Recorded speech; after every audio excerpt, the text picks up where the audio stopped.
আমার দেখতে সবকিছু গুছিয়ে রাখার জন্য আমি বানাইছি এত সুন্দর একটি অর্গানাইজার সেলফ, সেটাই থাকছে আজকের এই ভিডিওতে। হেই এভরিওয়ান, আসসালামু আলাইকুম, it's me H M Mahmudullah and welcome back to my channel.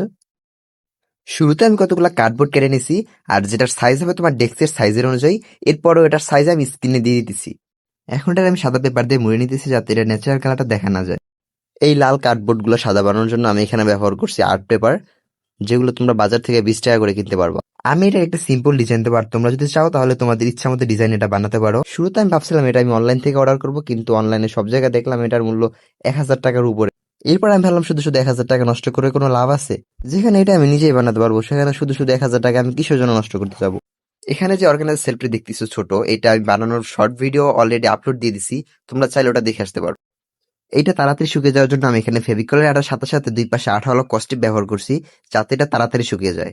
এটা যখন তোমরা বানাবা তখন অনেক সময় নিয়ে এবং আস্তে আস্তে করে বানাবা। যেমন আমি এখানে বড় পার্টগুলো আগে লাগাই নিছি, তারপর বড় পার্টগুলো শুকালে এরপরে যে আমি ছোট পার্টগুলো আস্তে আস্তে করে লাগাইছি, যাতে এটা বেকাতারে না হয়ে যায়। আবার ছোট পার্টগুলো লাগাই আমি যথেষ্ট সময় দিই যাতে এটা সুন্দর করে শুকাতে পারে। সবশেষে এটা অনেক বেশি নড়বড়ে লাগতেছিল, এরপর পিছেও একটা বোর্ড লাগাই দিই যাতে এটা শক্ত হয়।